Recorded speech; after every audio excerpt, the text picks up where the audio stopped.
أعوذ بالله من الشيطان الرجيم بسم الله الرحمن الرحيم رب اشرح لي صدري ويسر لي أمري واحلل عقدة من لساني يفقهوا قولي ربي زدني علما ربي زدني علما ربي زدني علما فذكروني அதுக்குருக்கும் நீங்கள் என்னை நினைவு கூறுங்கள் நான் உங்களை நினைவு கூறுவேன் அப்படிங்கிற இறைவனுடைய வாக்குறுதியோட இந்த அமர்வு துவங்குவோம் இன்ஷா அல்லாஹ். பாருங்க, நம்ம எப்பயுமே ஒரு அமர்வு இறைவனை நினைவு கூறக்கூடிய ஒரு சபையை துவங்குறதுக்கு முன்னாடி அதை பத்தின ஒரு நினைவூட்டலை பகிர்றது வழக்கம். ஏன்னா மனிதனுடைய இயல்பு மறந்து போறது. எனக்கும் உங்களுக்கும் நினைவுபடுத்திக்கிற விதமா இந்த சபையுடைய ஒரு சிறப்பை இங்க பகிர்றேன். நபி ஸல்லல்லாஹு அலைஹி வஸல்லம் அவங்க சொன்னாங்க தன்னுடைய தோழர்களை பார்த்து, நீங்க பூமியில எங்கேயாவது சுவனத்துடைய தோட்டத்தை பார்த்தீங்க அப்படின்னா, நீங்க வாழக்கூடிய இந்த பூமியில எங்கேயாவது சுவனத்துடைய தோட்டத்தை பார்த்தீங்க அப்படின்னா அங்க கொஞ்ச நேரம் நீங்க அமராம போகாதீங்க, கொஞ்ச நேரமாவது அங்க நீங்க அமர்ந்து இளைப்பாருங்க அப்படின்னு சொல்றாங்க.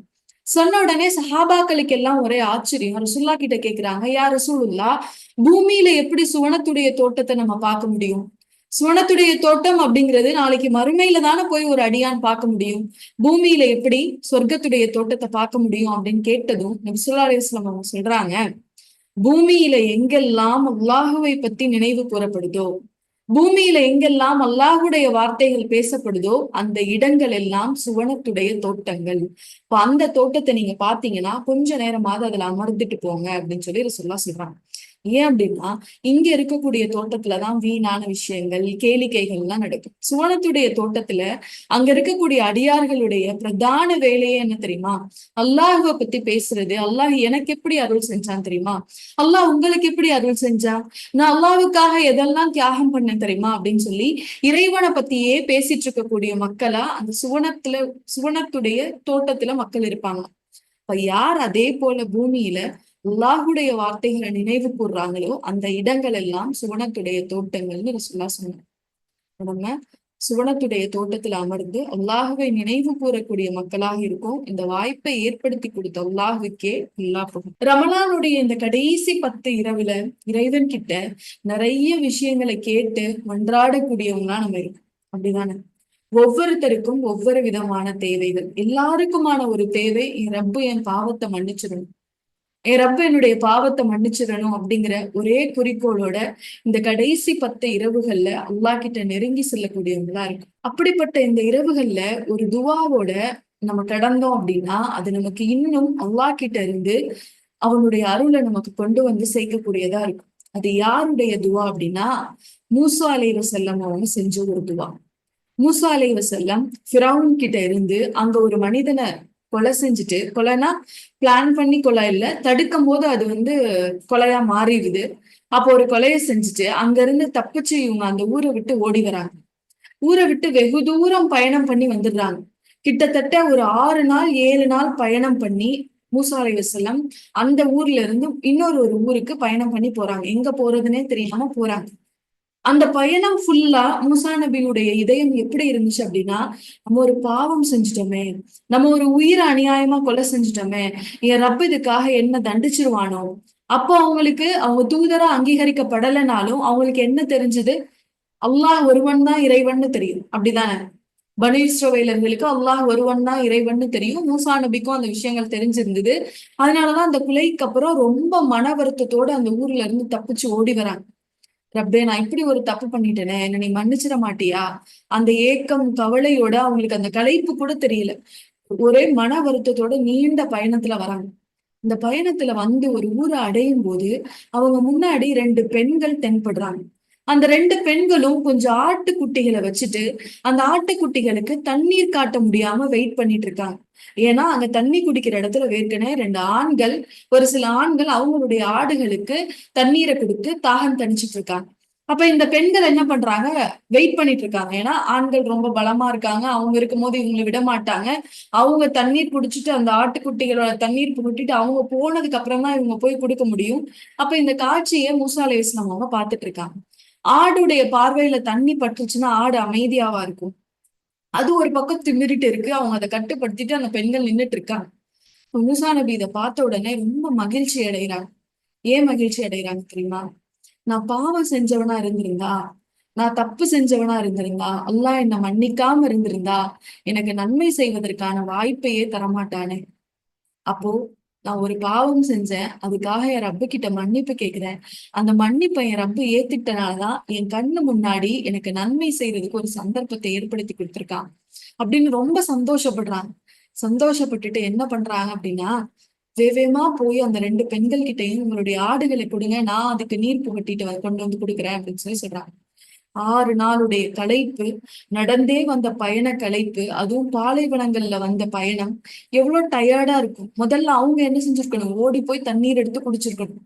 ஆனா என்ன செஞ்சுட்டாங்க, எனக்கு ரப்பு ஒரு உதவிக்கான ஒரு வழியை காட்டுறான், அப்ப என்ன மன்னிச்சுட்டான், இன்னும் நான் அல்லாஹ்வுடைய அன்புக்குரியவனா இருக்கேன், அதனால அல்லாஹ் எனக்கு உதவி செய்யக்கூடிய சந்தர்ப்பத்தை ஏற்படுத்துறான். நம்மள பலருக்கும் இது மாதிரி பல நேரங்கள்ல யோசனை வந்திருக்கும் தானே, நான் பாவம் செஞ்சுட்டணும், நான் நிறைய தப்பு செஞ்சுட்டனோ, அல்லாஹ் என்ன மன்னிக்க மாட்டானோ, அல்லாஹ் என்ன மன்னிச்சானா இல்லையா, நான் எப்படி என் ரப்பு கிட்ட மன்னிப்பு கேட்கறது, மறுமையில நான் எப்படி என் ரப்ப போய் சந்திக்கிறது. இப்ப அல்லாஹ் நம்மள நேசிக்கிறான்றதுக்கு ஒரு அழகான அடையாளம் என்ன தெரியுமா, நன்மை செய்யறதுக்கான வாய்ப்புகளை நம்மளுக்கு மீண்டும் மீண்டும் கொடுக்குறேன்.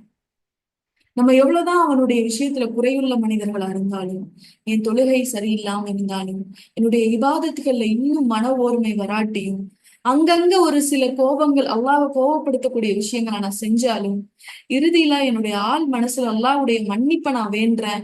அந்த மன்னிப்பை என் ரப்பு ஏத்துக்கிட்டான், அங்கீகரிச்சுட்டான் அப்படின்னா, அதுக்கான அடையாளம் எனக்கு நன்மை செய்வதற்கான வாய்ப்பு அல்லாஹ் ஏற்படுத்தி கொடுக்கும். ஒரு சில மனிதர்கள் இந்த பூமியில இருக்காங்க, அவங்க கிட்ட எவ்வளவு செல்வங்கள் கொட்டி கிடந்தாலும் அதால யாருக்குமே எந்த பயனும் கிடையாது. அவங்க நன்மை செய்யணும்னு நினைச்சா கூட அதை ஒரு நல் வழியில பயன்படுத்தவே முடியாது. அல்லாஹ் எந்த ஒரு அடியானை நேசிக்கிறானோ, மன்னிக்கிறானோ, அந்த அடியானுக்கு நன்மை செய்யக்கூடிய வாய்ப்பை தரான். அப்ப மூசா நபி ரொம்ப சந்தோஷத்தோட அந்த நன்மையை செஞ்சு முடிக்கிறாங்க. போய் அந்த ஆட்டுக்குட்டிகளை கூட்டிட்டு போய் தண்ணீர் அதுகளுக்கு கொடுத்துட்டு அதை கொண்டு வந்து அந்த பெண்கள் கிட்ட ஒப்படைச்சிட்டு தானும் இளைப்பாரிட்டு ஒரு மரத்துடைய நிழல்ல போய் நின்று மூசா நபி ஒரு துவா கேட்கிறான். ரப்பி இன்னி லிமா அன்சல்த இளைய மின் ஹைரின் ஃபகீர். இறைவா, நீ எனக்கு எதை அருளுகின்றாயோ, நீ எனக்கு எந்த விஷயத்தை கொடுத்தாலும் அந்த விஷயத்தின் பால் நான் தேவை உடையவனா இருக்கேன், நான் ஃபக்கீரா இருக்கேன், நான் உன் முன்னாடி ஒரு ஏழையா இருக்கேன். நம்ம எல்லாருமே அல்லாஹ் முன்னாடி ஃபக்கீர் தானே, ஏழைகள் தானே, அல்லாஹ் கிட்ட கையேந்தி காத்துட்டு இருக்கக்கூடிய ஏழைகள் தானே. அப்போ மூசா நபி செஞ்ச துவா, ரப்பி இன்னி லிமா அன்சல்த இளைய மின் ஹைரின் ஃபகீர். இறைவா, நீ எனக்கு எதை கொடுத்தாலும், நீ எனக்கு என்ன கொடுத்தாலும், எனக்கு நீ நேர்வழியை கொடுத்தாலும் சரி, அந்த நேர்வழிக்கும் நான் தேவையுள்ளவளா இருக்கேன்.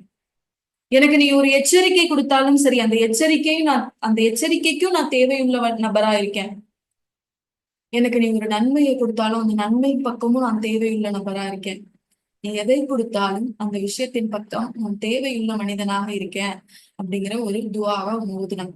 அந்த துவாவினுடைய வெளிப்பாடா அவங்க அடையாளம் இல்லாம, அவங்களுடைய அடையாளத்தை துளைத்து, பொருளாதாரத்தை துளைத்து, உறவுகளை தொலைத்து, கிட்டத்தட்ட ஒரு அனாதை போல இந்த ஊருக்கு வந்தாங்க.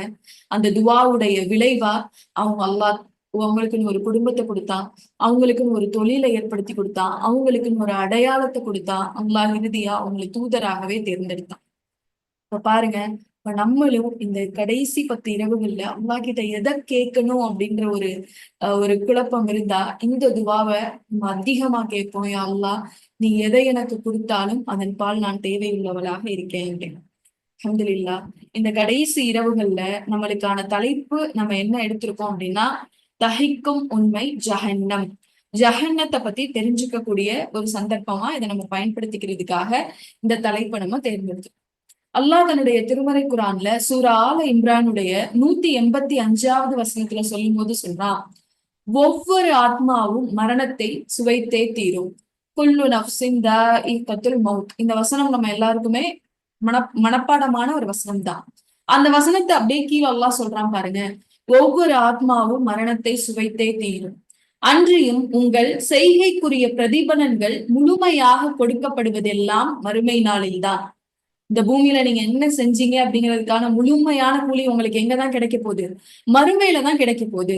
எனவே எவர் நரக நெருப்பிலிருந்து தூரமாக்கப்பட்டு சொர்க்கத்தில் புகுத்த பெறுகிறாரோ அவர் நிச்சயமாக வெற்றி அடைந்து விட்டார். அப்ப யார் வெற்றியாளர்னு அல்லாஹ் இந்த திருமறை வசனத்துல குறிப்பிடுறான்? யாருக்கும் நரகத்துக்கும் வெகு தூரம் இருக்கும். எனக்கும் நரகத்துக்கும் ரொம்ப தூரம், அது பக்கத்துல நான் இல்ல. இப்ப யார் நரகத்தை விட்டு வெகு தூரத்துல இருக்காங்களோ அந்த மனிதர்களை தான் அல்லாஹ் வெற்றியாளர்கள்னு சொல்றான். அப்போ நரகத்தை பத்தி தெரிஞ்சு அதனுடைய எச்சரிக்கைகளை தெரிஞ்சு அதுக்கும் நமக்குமான இடைவெளிய அதிகப்படுத்தி நாளை மறுமையில வெற்றியாளர்களா இருக்கணும் அப்படிங்கிற நோக்குலதான் இந்த தலைப்பை நம்ம தேர்ந்தெடுத்திருக்கோம். இதுல பொதுவா இஸ்லாமிய நம்பிக்கைகள் மொத்தம் எத்தனை? இஸ்லாமிய ஈமானுடைய கிளைகளில ஈமானுடைய நம்பிக்கைகள் எத்தனை? 6 விஷயங்கள் மேல நம்பிக்கை கொள்ளணும், அப்படித்தானே? இஸ்லாமிய கடமைகள் 5, நம்பிக்கைகள் 6. 6 என்னென்னு தெரியுமா? 6 நம்பிக்கைகள் என்னென்ன? ஓகே, அல்லாஹ்வை நம்புறது, வேதத்தை நம்புறது, மறுமை நாளை நம்புறது, இப்படி ஒவ்வொன்னா வந்துட்டே இருக்கு. அதுல ஒண்ணுதான் மறுமையை நம்புவது. மறுமையை நம்புறதுக்கு கீழே என்னென்ன விஷயங்கள் வருது? மறுமை நாளுடைய நிகழ்வை நம்புறது, மறுமை நாள் நடக்கும் அப்படின்னு நம்புறது, மறுமையில நம்ம அல்லாஹ் நம்மளை விசாரிப்பான் அப்படின்னு நம்புறது, விசாரணைக்கு பின்னாடி நம்ம கூலி கொடுக்கப்படுவோன்றத நம்புறது, சுவனம் இருக்குன்னு நம்புறது, நரகம் இருக்குன்னு நம்புறது. அப்போ முதல்ல நரகத்தை நம்புறது நம்மளுடைய ஈமானுடைய கிளைகள்ல ஒரு கிளை. இப்போ இந்த நரகம் இருக்கு அப்படின்னு நம்ம நம்பிக்கை கொண்டிருக்கோம். ஆனா இந்த நரகத்தை பத்தி நமக்குள்ளேயே ஒரு சில கேள்விகள் இருக்கும் தானே? ஒரு சில கேள்விகள் ரேண்டமா அங்க ஒண்ணு இங்க ஒண்ணா ஏதாவது ஒரு சந்தேகம் வரும், திடீர்னு ஸ்ட்ரைக் ஆகும், அதுக்கப்புறம் அது மறைஞ்சு போயிடும். இப்ப இங்க ஒண்ணு அங்க ஒண்ணுமா நம்ம மனசுக்குள்ள நரகத்தை பத்தி இருக்கக்கூடிய சின்ன சின்ன கேள்விகளுக்குரிய பதிலாதான் இன்னையுடைய அமர்வு இருக்க போகுது. இன்ஷா அல்லாஹ் நாளைக்குதான் எப்படி நரகம் மறுமை நாள்ல எல்லா அடியார்களும் காத்துட்டு இருக்கும் போது கொண்டு வந்து நிறுத்தப்பட போகுது, அதுல யார் அல்லாஹ் அனுப்ப போறான், எப்படி அல்லாஹ் அதை அவங்களுக்கு அந்த நரகத்துக்குள்ள மனிதர்களை அனுப்புறான், உள்ள போனதுக்கு அப்புறம் என்னென்னலாம் நடக்கும், அங்க அவங்க யார் யாரெல்லாம் சந்திப்பாங்க, என்னெல்லாம் பேசிக்குவாங்க அப்படிங்கறதெல்லாம் இன்ஷா அல்லாஹ் நம்ம நாளைய அமர்வுல பார்ப்போம். இப்ப இன்னைக்கு என்ன பார்க்க போறோம்? நரகத்தை பத்திய ஒரு சில தெளிவுகள், நம்ம மனசுக்குள்ள குழப்பமா இருக்கக்கூடிய இது என்ன அப்படின்னு தெரியாம இருக்கக்கூடிய ஒரு சில விஷயங்களை பத்தின தெளிவுதான் இன்ஷா அல்லாஹ் இன்னைக்கு நம்ம அடைஞ்சுக்க போறோம். அதுல முதலாவது கேள்வி, நான் ஒரு கேள்வியாவே கேட்டு இதுக்கு நான் பதில் சொல்லிடுறேன், சரிங்களா? அதுல முதலாவது, நரகம் எப்போது படைக்கப்படும்? நரகம் அல்லாஹ் சொல்றானே, கடுமையான தண்டனை இருக்குன்னு அல்லாஹ் சொல்றானே, அதுல மனிதர்களை நான் போடுவேன் அல்லாஹ் சொல்றானே, நரகத்துடைய நெருப்பு கொழுந்து விட்டு எரியக்கூடியதா இருக்கும்னு அல்லாஹ் சொல்றானே, இந்த நரகம் எப்ப படைக்கப்பட்டுச்சு? ஒருவேளை இனிமேதான் அல்லாஹ் படைப்பானோ? எப்படி மறுமையில மஹ்ஷர் இந்த பூமியாதான் அல்லாஹ் எதா மாத்துவான், மஹ்ஷர் மைதானமா மாத்துவான், அப்படிதானே? கேள்வி கணக்கு கேட்கப்படக்கூடிய நாள்ல அதுக்காக அல்லாஹ் ஒரு பிரத்யேகமா ஒரு இடம் ஒண்ணு தயாரிப்பானா, வேற கிரகத்துல போய் நம்ம நின்றெல்லாம் கேள்வி கணக்கு சொல்ல மாட்டோம். எதுதான் இந்த பூமியவே அல்லாஹ் என்ன செஞ்சிருவான், ஒரு ரொட்டி துண்டை போல ஒரு சமமா ஒரு ஃபுட்பால் கிரவுண்டு மாதிரியோ இல்ல ஒரு பாஸ்கெட் பால் கிரவுண்ட் மாதிரியோ அல்லாஹ் சமத்தளமா மாத்திடுவான். மாத்தினதுக்கு அப்புறம் இதே பூமியில நம்ம எந்த பூமியில அல்லாஹ்வை மறந்து வாழ்ந்தோமோ, எந்த உலக இன்பங்கள்ல நம்ம மூழ்கி போய் இருந்தோமோ, அதே உலகத்தையே அல்லாஹ் நாளைக்கு கேள்வி கணக்கு கேட்கக்கூடிய நாளா மாத்துவான். இப்ப இது மஹ்ஷருடைய நிலை. அப்படின்னா அப்படி மாத்தினதுக்கு அப்புறம் அல்லாஹ் நரகத்தை உருவாக்குவானோ? நம்ம கண்ணு முன்னாடிதான் அல்லாஹ் நரகத்தை உருவாக்குவானா?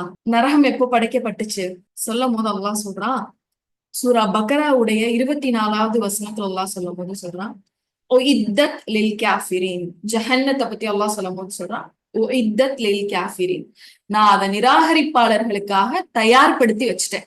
அப்ப நரகம் அப்படிங்கிறது முன்னவே என்னவா இருக்கு, தயாரா இருக்கு. ஏற்கனவே அல்லாஹ் படைச்சிட்டான். எப்ப படைச்சான்? நம்மளை படைச்சதுக்கு அப்புறமா, நம்மளை படைக்கிறதுக்கு முன்னாடியா? யாராவது சாட்ல போடுங்க ஆன்சர் தெரிஞ்சதுன்னா. அல்லாஹ் நரகத்தை எப்ப படைச்சான்? மனித படைப்புக்கு முன்பா, மனித படைப்புக்கு பின்பா? முன்னாடியே. ஓகே, நமக்கு முன்னல்ஹம்துலில்லாஹ். அப்போ அல்லாஹ் எப்ப நரகத்தை படைச்சான்னு பாருங்களேன். மனித படைப்பை படைக்கிறதுக்கு முன்னாடி, ஆதம் அலைஹிஸ்ஸலாத்தை படைக்கிறதுக்கு முன்பாகவே அல்லாஹ் நரகத்தை படைச்சிட்டான். நமக்கு முன்னவே நமக்கான இடம் தயாரா இருக்கு. நரகம் மட்டும் இல்ல, சுவனத்தையும் அல்லாஹ் முன்பாகவே படைச்சிட்டான். அல்லாஹ் தன்னுடைய அடியார்களை எப்படி நேசிக்கிறான்னு பாருங்களேன். அவங்க இந்த பூமிக்கு வந்ததுக்கு அப்புறம் அவங்க எப்படி வாழ்றாங்க அதெல்லாம் இல்லை, என்னுடைய அடியார்களுக்கு முன்னதாவே நான் தயார்படுத்தி வைக்கிறேன். என்னை இவங்க எப்படிலாம் நேசிப்பாங்க அதுக்காக முன்னதாவே நான் அவங்களுக்கு சொர்க்கத்தை தயார்படுத்தி வைக்கிறேன். எப்படி ஒரு விருந்தினர், நமக்கு விருப்பமான ஒரு நபர் வீட்டுக்கு வரும்போது அவங்க வருகைக்கு முன்பாகவே நம்ம அவங்களுக்கு தேவையான எல்லாத்தையும் தயார்படுத்தி வைப்போமோ, அதே போல அல்லாஹ் தன்னுடைய அடியானுக்கு முன்பாகவே சுவனத்தை தயார்படுத்தி வச்சிருக்கான். எப்படி தன்னை நேசிக்கிற மனிதர்களுக்கு அல்லாஹ் சுவனத்தை தயார்படுத்தி வச்சிருந்தானோ, அதே போலதான் அல்லாஹ் நரகத்தையும் மனித படைப்புக்கு முன்பாகவே தயார்படுத்தி வச்சுட்டான். இதை நம்ம எப்படி சொல்றோம்? எதுல இருந்து சொல்றோம்? பாருங்க, ஒரு நபிமொழி நபி ஸல்லல்லாஹு அலைஹி வஸல்லம் அவங்க சொல்றாங்க, அபூ ஹுரைரா ரலியல்லாஹு அன்ஹு அறிவிக்கிறாங்க, அல்லாஹ் என்ன பண்ணா அப்படின்னா நரகத்தையும் சுவனத்தையும் படைச்சான். நரகத்தையும் சுவனத்தையும் படைச்சான். படைச்சிட்டு அல்லாஹ் யார கூப்பிடுறான் அப்படின்னா ஜிப்ரீல் அலைஹிஸ்ஸலாம் அவங்கள கூப்பிடுறான். கூப்பிட்டு, ஜிப்ரீலே, நான் நரகத்தையும் சுவனத்தையும் படைச்சிட்டேன், நீங்க போய் என்ன செய்யுங்க, போய் அதை பார்த்துட்டு வாங்க அப்படின்னு சொல்லி அல்லாஹ் சொல்றான். சொன்ன உடனே ஜிப்ரீல் அலைஹிஸ்ஸலாம் அவங்க என்ன செய்யறாங்க அப்படின்னா முதல்ல நரகத்தை போய் பாக்குறாங்க. நரகத்தை போய் பார்த்தா நரகம் ரொம்ப கடுமையானதா இருக்கு. அதுல உள்ள நெருப்பெல்லாம் கொழுந்து விட்டு எரியுது. ஒண்ணுக்கு அப்படியே முட்டி மோதி கொந்தளிக்க கூடியதா இருக்கு. நம்ம அடுப்புல சமைக்கும் போது சாப்பாடு எப்படி தண்ணி ஊத்தி இருக்கக்கூடிய சாப்பாடு எப்படி கொந்தளிக்குது, அதே மாதிரி நரகமும் அப்படியே கொந்தளிக்க கூடியதா இருக்கு. இத பார்த்துட்டு வந்துட்டு ஜிப்ரீல் அலைஹிஸ்ஸலாம் அவங்க அல்லாஹ் கிட்ட சொல்றாங்க, யா அல்லாஹ், இந்த நரகத்துடைய கொடுமையை ஒரு மனிதன் அறிந்தால், இந்த நரகத்துடைய கொடுமைய ஒரு மனிதன் அறிந்தால் நிச்சயமா யாருமே நரகத்துக்கு வர மாட்டாங்க. உன்னுடைய படைப்புல யாரும் எங்க வர மாட்டாங்க, நரகத்துக்கு வரவே மாட்டாங்க அப்படின்னு சொல்லி ஜிப்ரீல் அலைஹிஸ்ஸலாம் சொல்றாங்க. அடுத்து அல்லாஹ் சொல்லுவானா, சொர்க்கத்தை போய் பார்த்துட்டு வாங்க அப்படி. சொர்க்கத்தை பார்த்துட்டு வந்துட்டு ஜிப்ரீல் அலைஹிஸ்ஸலாம் சொல்லுவாங்கன்னா, யா அல்லாஹ், எவ்வளவு இன்பமானதா இருக்கு, எவ்வளவு நிம்மதி அளிக்கக்கூடியதா இருக்கு, எவ்வளவு சுகமா இருக்கு, நீ எவ்வளவு தயார்படுத்தி வச்சிருக்க உன்னுடைய அடியார்களுக்காக. இதுல இருக்கக்கூடிய ஒவ்வொரு நன்மையையும் ஒருவன் அறிந்தால், இதுல என்னெல்லாம் நீ அவங்களுக்காக தயார்படுத்தி வச்சிருக்க அப்படிங்கிறத ஒவ்வொரு விஷயமா ஒரு அடியான் அறிஞ்சான் அப்படின்னா கண்டிப்பா அவன் சொர்க்கத்துக்கு தான் வருவான். இதுல இருந்து அவன் எங்க போக மாட்டான், வேற எங்கேயுமே போக மாட்டான், இங்கதான் கண்டிப்பா அந்த அடியான் வருவான் அப்படின்னு சொல்லி சொல்லுவாங்க. அப்ப அல்லாஹ் சொல்லுவானா, இப்ப போய் நரகத்துக்கு போகக்கூடிய பாதையை பார்த்துட்டு வாங்க அப்படின்னு சொல்லி அல்லாஹ் அனுப்புவான். ஜிப்ரீல் அலைஹிஸ்ஸலாம் அவங்க நரகத்துக்கு போகக்கூடிய பாதைகளை பார்த்துட்டு வந்து, நரகத்தை சுத்தி இருக்கக்கூடிய வழிகளை பார்த்துட்டு வந்து அல்லாஹ் கிட்ட சொல்லுவாங்கன்னா, யா அல்லாஹ், இவ்வளவு இலகுவான வழியா இருக்கே, இவ்வளவு இலகுவான வழியா இருக்கே, எல்லாமே இன்பம் தரக்கூடிய வழியா இருக்கே, இதெல்லாம் பார்த்தா சீக்கிரம் நிறைய நபர்கள் இதை நோக்கி வருவாங்க போலயே அப்படின்னு சொல்லி சொல்லுவாங்க. அல்லாஹ் சொல்லுவானா, போய் சொர்க்கத்துடைய வழிகளை பார்த்துட்டு வாங்க, சொர்க்கத்துடைய பாதையை பார்த்துட்டு வாங்க. ஜிப்ரீல் அலைஹிஸ்ஸலாம் என்ன செய்யறாங்க, போய் சொர்க்கத்துக்கு போகக்கூடிய பாதைகளை வழிமுறைகளை பாக்குறாங்க, சுவனத்தை சுத்தி பாக்குறாங்க. பார்த்துட்டு சொல்றாங்க, யா அல்லாஹ், சுவனத்துடைய பாதைகள் இவ்வளவு கடினமானதா இருக்கே, இவ்வளவு கடினமானதா இருக்கே, இந்த கடினத்தை தாண்டி யாரும் சொர்க்கத்துக்கு போறது சிரமம். அந்த இலகுவான நரகத்துடைய பாதையை பார்த்துட்டு சொல்றாங்க, இவ்வளவு இலகுவா இருக்கே, எல்லாருமே எங்கதான் போறாங்க போல, நரகத்துக்கு தான் அதிகமான நபர்கள் போவாங்க அப்படின்னு சொல்லி ஜிப்ரீல் அலைஹிஸ்ஸலாம் சொல்றாங்க. இந்த ஒரு நபிமொழியில இருந்து அல்லாஹ் நமக்கு முன்பாகவே சுவனத்தையும் நரகத்தையும் தயார்படுத்தி வச்சிருக்கான் அப்படிங்கிறத நம்ம புரிஞ்சுக்கலாம். நம்மளுடைய வாழ்க்கையில ஒருவேளை அல்லாஹ்வுடைய சோதனைகள் எதுவுமே இல்லாம இன்பமாவே இருந்துட்டு இருக்கோம் அப்படின்னா எதை நம்ம யோசிக்கணும், நம்மளுடைய பாதை எதை நோக்கிய பாதையா இருக்குன்னு யோசிக்கணும். வெறும் சோதனைகளும் அல்லாஹ்வுடைய அல்லாஹ் நம்மளை இன்னும் சோதிச்சுக்கிட்டே இருக்கான், இன்னும் நம்ம சிரமத்துக்குள்ளே இருக்கோம் அப்படின்னா நம்ம கொஞ்சம் ஆறுதலா இருந்துக்கலாம், நம்ம எந்த பாதையில இருக்கோம், சுவனத்துக்கான பாதையில இருக்கும் அப்படிங்கிறது. அப்போ அல்லாஹ் முன்பாவே சுவனத்தை படிச்சுட்டான். அது ஜிப்ரீல் அலைஹிஸ்ஸலாம் அவங்க பார்த்துட்டு வந்துட்டான். வேற யார் சொர்க்கத்தை பார்த்திருக்கா? ஜிப்ரீல் அலைஹிஸ்ஸலாம் அவங்களை தாண்டி வேற யாரு சுவனத்தையும் நரகத்தையும் பார்த்திருக்கா? சாட் பாக்ஸ்ல போடுறீங்களா? நபி ஸல்லல்லாஹு அலைஹி வஸல்லம் அவங்க பார்த்திருக்காங்க. நபி ஸல்லல்லாஹு அலைஹி வஸல்லம் அவங்க பார்த்திருக்காங்க. எப்ப ரசூலுல்லாஹ் பார்த்திருக்காங்க சொர்க்கத்தையும் நரகத்தையும்? ஆதம் நபி பார்த்திருக்காங்க. ஓகே. ரசூலுல்லாஹ்வும் எதை பார்த்திருக்காங்க? சுவனத்தையும் நரகத்தையுமே ரெண்டையுமே பார்த்திருக்காங்க. மிஹராஜ் பயணத்துல நபி ஸல்லல்லாஹு அலைஹி வஸல்லம் அவங்க போகும்போது அவங்களுக்கு சொர்க்கம் காட்டப்பட்டுச்சு, நரகம் காட்டப்பட்டுச்சு. சொர்க்கத்துடைய காட்சிகள் பார்த்தாங்க, நரகத்துடைய காட்சிகள் பார்த்தாங்க, சுவனத்துல சில நபர்களை பார்த்தாங்க, நரகத்துல சில நபர்களை பார்த்தாங்க. ரசூல்லா மெஹராஜுடைய பயணத்துல மட்டும் பார்க்கல, சில கனவுகள்லயும் ரசூல்லாக்கு எது காட்டப்பட்டுச்சு? சொர்க்கமும் நரகமும் காட்டப்பட்டுச்சு. அதே போல ஒரு கிரகண தொழுகை எப்ப பாருங்களேன், நபி ஸல்லல்லாஹு அலைஹி வஸல்லம் அவங்க என்ன செய்யறாங்க, கிரகண தொழுகை தொலை வச்சுட்டு இருக்காங்க. தொலை வச்சுட்டு இருக்கும்போது எப்பயும் போல ரசூல்லா இல்லாம திடீர்னு தொழுகையில தன்னுடைய கையை அப்படியே முன்னாடி நீட்டுறாங்க. எதையோ பிடிக்க போற மாதிரி ரசூல்லா ஒரு ஆக்ஷன் பண்றாங்க. அப்புறம் திடீர்னு சட்டுன்னு தன்னோட கையை எடுத்து பின்னாடி விலகி வந்து நிக்கிறாங்க. அப்ப இத பார்த்த உடனே சஹாபாக்கள் தொழுகையில இதை கவனிச்சுட்டு, தொழுகை முடிஞ்ச உடனே நபி ஸல்லல்லாஹு அலைஹி வஸல்லம் அவங்கள்ட்ட கேக்குறாங்க, யா ரசூலுல்லாஹ், எப்பயும் செய்யாத மாதிரி ஒரு சில விஷயங்களை நீங்க இன்னைக்கு தொழுகையில செஞ்சீங்களே, திடீர்னு ஏதோ ஒண்ணு பிடிக்கிற மாதிரி போனீங்க, திடீர்னு பின்னாடி விலகி வந்தீங்க, என்னது யா ரசூலுல்லாஹ் அப்படின்னு கேக்குறாங்க. அப்ப கேட்ட உடனே நபி ஸல்லல்லாஹு அலைஹி வஸல்லம் அவங்க சொன்னாங்க, எனக்கு நான் தொழுது கொண்டிருக்கும் போது எனக்கு முன்னாடி சுவனம் காட்டப்பட்டுச்சு. சுவனத்துடைய திராட்சை தோட்டம் எனக்கு காட்டப்பட்டுச்சு. அதுல இருக்கக்கூடிய ஒரு திராட்சையுடைய கொத்தை நான் பிடிக்கிறதுக்காக போனேன்.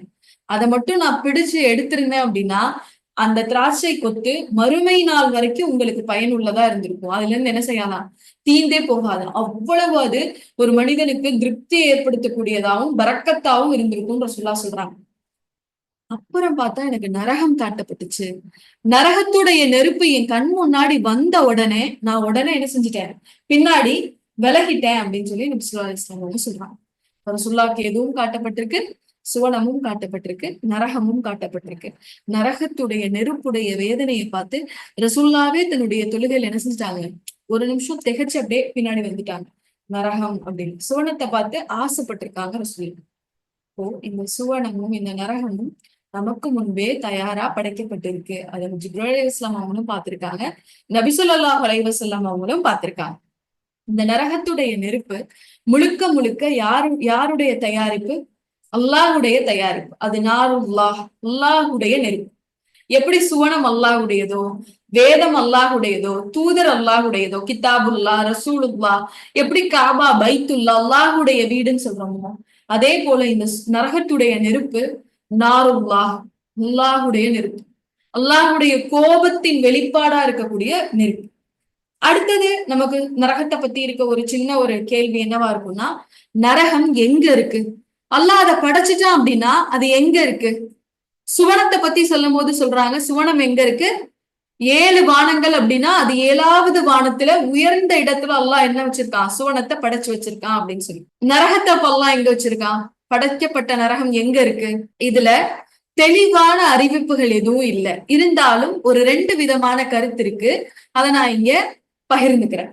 ஒண்ணு என்ன அப்படின்னா, ஹுதைஃபத் இப்னு யமான் சொல்றாங்க, ஹுதைஃபத் இப்னு யமான் ரலியல்லாஹு அன்ஹு சொல்றாங்க, நபி ஸல்லல்லாஹு அலைஹி வஸல்லம் அவங்க மிஹ்ராஜுடைய பயணம் போகும்போது எங்க இருந்து கிளம்புனாங்க, கிளம்பி எங்க போனாங்க ரசூலுல்லாஹ்? பைத்துல் முகத்தஸ் போனாங்களா? நபி ஸல்லல்லாஹு அலைஹி வஸல்லம் அவங்க பைத்துல் முகத்தஸ்ல இருந்து எங்க போனாங்க, அங்க இருந்துதான் விண்ணுலக பயணம் அவங்களுக்கு ஆரம்பமாகும். அப்ப பைத்துல் முகத்தஸ்ல இருந்து நபி ஸல்லல்லாஹு அலைஹி வஸல்லம் அவங்க வானை நோக்கி புறப்படும் போது வானத்துடைய வாசல்கள் திறக்கப்பட்டுச்சு. அப்போ அது வழியா ரசூலுல்லாஹ் சுவனத்தையும் பார்த்தாங்க, நரகத்தையும் பார்த்தாங்க. அப்ப இத அடிப்படையா வச்சு சொர்க்கம் எங்க இருக்குன்னு சொல்றாங்க, நரகம் எங்க இருக்குன்னு சொல்றாங்க, வானத்துல இருக்கு அப்படின்னு சொல்லப்படுது. அதே நேரத்துல இன்னொரு தகவல் என்ன அப்படின்னா, நரகம் பூமிக்கு அடியில இருக்கு. பூமி 7 பூமிக்கு அடியில இருக்கு. பூமியுடைய நடு பகுதியில இருக்கு. எப்படி ஒரு தீய அடியானுடைய பெயர் சிஜ்ஜீன் அப்படின்னு ஒரு அந்த ஏட்ல பதிச்சு நரகத்துக்கு பூமிக்கு அடியில அது இருக்கோ, அதே போல நரகமும் எங்க இருக்கு, பூமிக்கு அடியில இருக்கு அப்படின்னு சொல்லி சொல்றான். இது ரெண்டுமே ஒரு கருத்து தானே தவிர இது எதுவும் தெளிவான ஆதாரம் இல்லை. நம்ம தெளிவா இல்லாத ஒரு விஷயத்துல நம்ம ரொம்ப தூண்டி துருவியோ அது எங்க இருக்கு அப்படின்னு ஆராய்ச்சி பண்ண வேண்டிய இது நமக்கு இல்ல. நம்ம எதை நம்பணும், மறைவான இல்ம நம்பணும். நரகம் இருக்குன்றத நம்பணும். அவ அல்லாஹ் படைச்சிருக்கான், அதுக்கான ஆதாரங்கள் எல்லாம் நம்மளுக்கு சொல்றான். அப்ப அல்லாஹ் அதை எங்கேயோ ஒரு இடத்துல மறைவா வச்சிருக்கான். எப்படி பர்சக் வாழ்க்கை நம்ம கண்ணுக்கு தெரியாது ஆனா அது நடக்குமோ, அதே போல நரகத்தையும் அல்லாஹ் என்ன செஞ்சிருக்கான், தயார்படுத்தி வச்சிருக்கான் அப்படிங்கிறத நம்ம.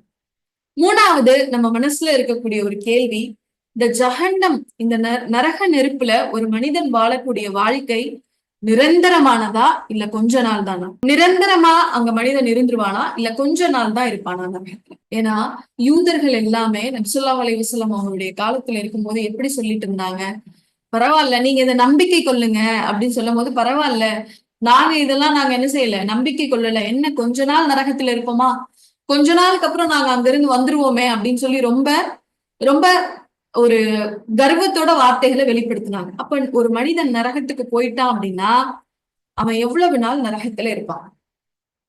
ஒரு இறை நிராகரிப்பாளனா இருந்தா எப்படி இருப்பான், நிரந்தரமா அதுதான் அவனுடைய இடம். அல்லாஹ் சொல்லும்போது சொல்றாங்களா, ஹாலிதீன ஃபீஹா, அதுலதான் அவங்க என்ன செய்வாங்க, எப்பயுமே நிரந்தரமா இருப்பாங்க, கொஞ்ச நாள் தான் இருப்பாங்க அப்படிலாம் இல்லை.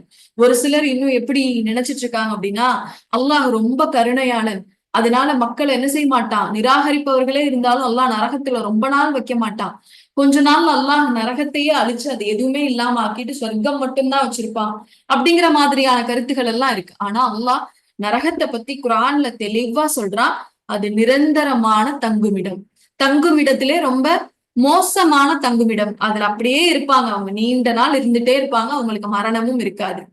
ஆனா ஒரு இறை நம்பிக்கையாளர், தீமை செய்யற ஒரு இறை நம்பிக்கையாளரா இருக்கார். அவர் என்ன செய்வாரு, தான் எவ்வளவு தீமை செஞ்சாரோ அந்த அளவுக்கு எங்க இருப்பாரு, நரகத்துல இருப்பாரு. அதுக்கப்புறம் சொர்க்கத்துக்கு போயிடுவாரு.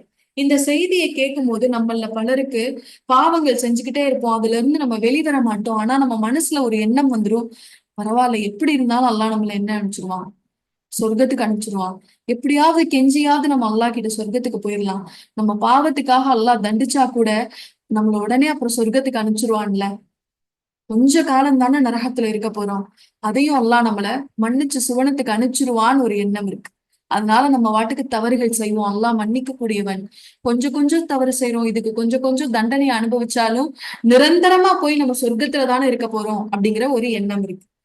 அல்லாஹ் இந்த நரக நெருப்பை பத்தி சொல்லும் போது சொல்றான், 21வது அத்தியாயத்துடைய 41வது வசனத்துல அல்லாஹ் சொல்லும் போது சொல்றான், நரகத்துடைய நெருப்பு லேசா அவங்களை தொட்டா கூட, நரகத்துடைய நெருப்பு லேசா அவங்கள தொட்டா கூட, அந்த நரகத்துடைய நெருப்பு அந்த காத்துக்கு அல்லாஹ் பயன்படுத்தக்கூடிய வார்த்தை நஃப்ஹா.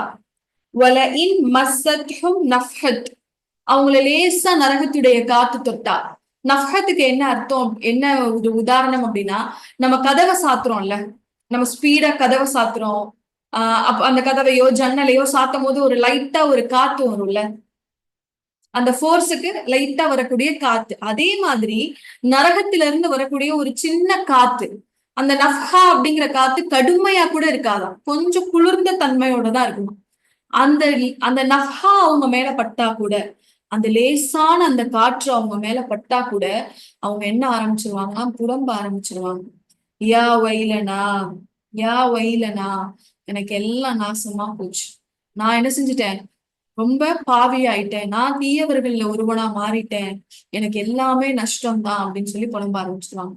இந்த பூமியில எப்படி ஒரு சின்ன தீமை நமக்கு வந்துட்டா அது நம்ம மனசை எவ்வளவு கஷ்டப்படுத்தி நம்மளை எவ்வளவு புலம்ப வைக்குதோ, அதை விட அதிகமா நரகத்துடைய ஒரு சின்ன காத்து, அது நல்லா கூட நம்ம மேல படாதான், எப்படிதான் படுமா, லேசா தொடும், லைட்டா நம்ம தோல்ல இப்படி பட்டுட்டு போகும். அதுக்கே அந்த அடியான் என்ன செய்ய ஆரம்பிச்சிருவானா, புலம்ப ஆரம்பிச்சிருவானா, போச்சு என் நிலைமை அவ்வளவுதான் அப்படின்னு சொல்லுவோம். அப்ப இப்படி இருக்கும்போது நம்ம எவ்வளவு தைரியமா சில நேரங்கள்ல நினைக்கணும், எவ்வளவு தவறான புரிதல்கள்ல நம்ம இருந்துட்டு இருக்கோம். தவறே பண்ணியிருந்தாலும் கொஞ்ச நாள் நரகத்துல இருந்து அல்லாதான் நம்ம சொர்க்கத்துல போட்டுருவான்ல.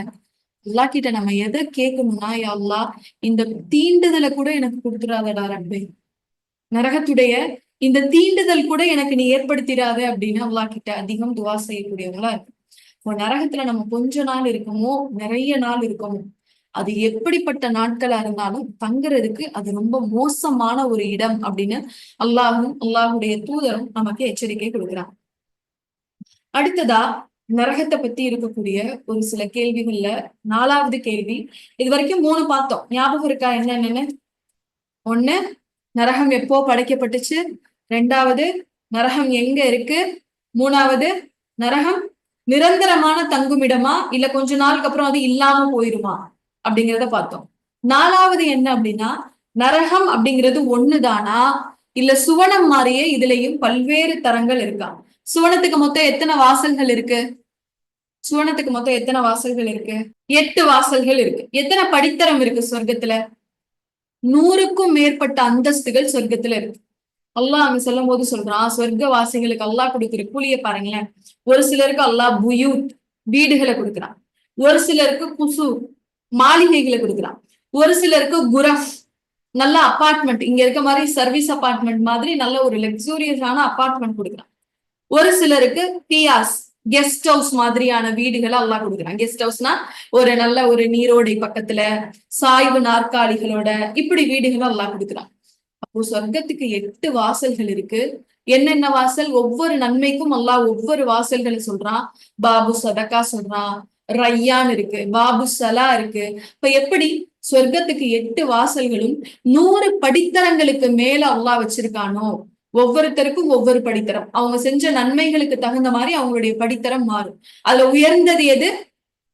ஜன்னத்துல் ஃபிர்தௌஸ் அப்படிங்கிற அந்தஸ்து தான் இருக்கிறதுலே உயர்ந்தது.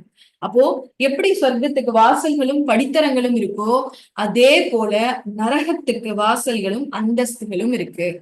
அல்லாஹ் தன்னுடைய திருமறை குரான்ல 15வது அத்தியாயத்துடைய 44வது வசனத்துல சொல்லும் போது சொல்றான், லஹா சபஅத்து அபுவாபின் லிகுல்லி பாபின் மின்ஹும் ஜுஸுஉம் மக்சூம். நரகத்திற்கு 7 வாசல்கள் உள்ளது. அதுல ஒவ்வொரு வாசல்லையும் ஒரு சில மக்கள் இருப்பார்கள். ஒவ்வொரு வாசல்லையும் கூட்டம் கூட்டமா மக்கள் இருப்பாங்களா. அப்ப நரகம் முழுக்க எப்படி இருக்குமா? நிறைஞ்சு வலியுமா. ஆனா சொர்க்கம் நிறைஞ்சு வலியுமா? சொர்க்கம் நிறைஞ்சு வலியுமா? எத்தனை நபர்கள் சொர்க்கத்துக்குள்ள இருந்தாலும் அது விசாலமா இருக்கும். நரகத்தில இருந்து கடைசியா சொர்க்கத்துக்கு போற மனிதருக்கு கூட அல்லாஹ் இந்த பூமியையும் இந்த பூமியை விட பெரியதுமான ஒரு இடத்தை கொடுப்பான். அப்படின்னா சொர்க்கம் எப்படி விசாலமா இருக்கும்? எத்தனை நபர்கள் இருந்தாலும் அதுல ஒரு டஞ்சனே தெரியாது. ஆனா நரகத்தை சொல்லும் போது அல்லாஹ் என்ன சொல்றான்? 7 வாசல் இருக்கு. 7 வாசல்கள்லயும் கூட்டம் கூட்டமா நெருக்கடியா மக்கள் இருப்பாங்க. நரகம் நிறைஞ்சு வலியக்கூடியதா இருக்கும் அப்படின்னு சொல்லி அல்லாஹ் தன்னுடைய திருமறை குர்ஆன்ல சொல்லி காட்டுறான். இந்த 7 வாசல்கள் என்னென்ன?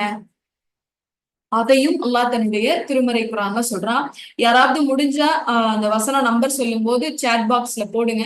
இல்லைன்னா அந்த வசன நம்பரை உங்களுக்கு தேவைப்பட்டா குரூப்ல ஷேர் பண்ணுங்க. அப்போ சுவனத்தை போலவே அல்லாஹ் நரகத்திற்கு 7 வாசல், சொர்க்கத்துக்கு 8, நரகத்துக்கு 7. அல்லாஹ் சொல்வதை போலவே என்னுடைய கருணை என்னுடைய கோபத்தை மிஞ்சிருச்சு.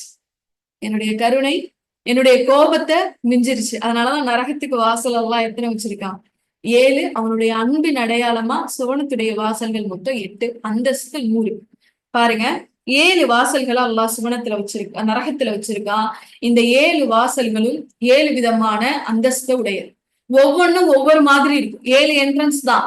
7 என்ட்ரன்ஸ் ஒவ்வொரு மாதிரி இருக்கும். எப்படி நம்ம காபாக்குள்ள நுழையும் போது நிறைய வாசல்கள் இருக்கும். ஒரு சில வாசல் ரொம்ப விசாலமானதா இருக்கும். அதுதான் மெயின் என்ட்ரன்ஸா இருக்கும். ஒரு சில வாசல் வந்து டைரக்டா வேற ஒரு பகுதியில போய் நம்மளை கூட்டிட்டு போய் விடும், பின்னாடி போகும். ஒரு சிலது கொஞ்சம் ஃபர்ஸ்ட் ஃப்ளோர்ல போய் சேர்ற மாதிரி இருக்கும். அப்ப இப்படி நிறைய வாசல்கள் இருக்கும். அதே போல நரகத்துக்கும் அல்லாஹ் 7 வாசல்களும் 7 விதமான அந்தஸ்தோட அதை படைச்சிருக்கான். இப்ப முதலாவது அல்லாஹ் சொல்லக்கூடியது ஜஹன்னம்.